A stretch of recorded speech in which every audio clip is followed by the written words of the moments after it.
Magtrabaho ka! Nakasulat nga sa necklace ni Shalala. 16 days na lang para Rosario ay ilalabas na. Yes, hindi lang Christmas pero Rosario, one of the biggest movies of the year. Yes. At syempre, yung dito dyan ay si Jenilyn Mercado. Pero sabi nga, Jenilyn was not really, hindi siya naman yung first choice, but there were other considerations katulad ni Bea Alonzo. So let's find out more. So go sa Rosario. Ito. Sadyang ginugulan ng panahon ng pagbuo sa Rosario, ang higanteng pelikula na handog ng Cinema Buhay at Studio 5 sa darating na Metro Manila Film Festival, Philippines. Maging ang paghahanap sa artistang gumanap bilang Rosario, dumaan din sa metikulosong audition ayon sa mismong direktor ng pelikula na si Albert Martinez. Yung first audition nga medyo, I wasn't really that happy kasi hindi ko pa nakita yung parang okay, next. And she requested for another audition.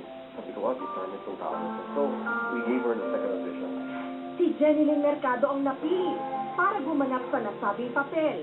Yung reaction ko nung nalaman ko na ako yung nag-play, syempre masaya. Sobrang thankful ako na ako yung nag-play. May fitting pa pala. Ayon sa executive producer ng pelikula na si Mr. Bong Santamaria, bagay na bagay raw ang role kay Jenilyn. Alam mo, I would really call it fate, call it serendipity. She just decided to get up and audition on that day. It was really Jenilyn who was fit for the part. Siya talaga si Rosario. Ngayon pa lang, marami na ang nag-aabang sa mahusay na pagganap ni Jenilyn Mercado bilang Rosario. Masasabi ko na ito yung pinakamalaking role na nagampanan ko. Rosario, showing on December 25. Ay, nako. Alam niyo po mga kapatid, hindi po tayo araw-araw na nireregaluhan ng mga producers ng mga pelikula na we deserve, di ba? Kasi bilang Pilipino, dapat nireregaluhan tayo ng ganyang kagandang pelikula tulad ng Rosario. Musical scoring pa lang, di ba? I wonder sila. Ang Albert Martinez, grabe. Nanay, I production wonder. design pala. Alam Oo, mo, ginastusan. grabe ang mga anggulo.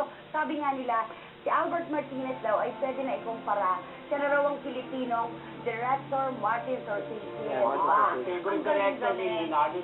DiCaprio. oo. Pero I wonder, Napakagandang kailan ba pelikula. lalabas ng bagong trailer na hindi na scoring lang? Meron yung lalabas bago ba? Meron. Pero kita mo naman, no, wala pang dialogue, scoring pa lang. Rosario po, mga And kapatid. speaking of Rosario, nasa SM San Lazaro po sa Saturday, si Jenilyn at si Dennis Trillo. Okay. Supportan na natin. Lahat ng film fest kasi every year pinapanood ko, pero this time, uunahin ko talaga ang Rosario. Ako aangkinin ko ang unang araw. Manonood ako talaga ng Rosario. Isika nyo na eh. Abi kahit pa eh. Gusto ko rin ganuhan ang sarili ko. Oh, in Isang magandang fairness. pelikula. Okay. Ito na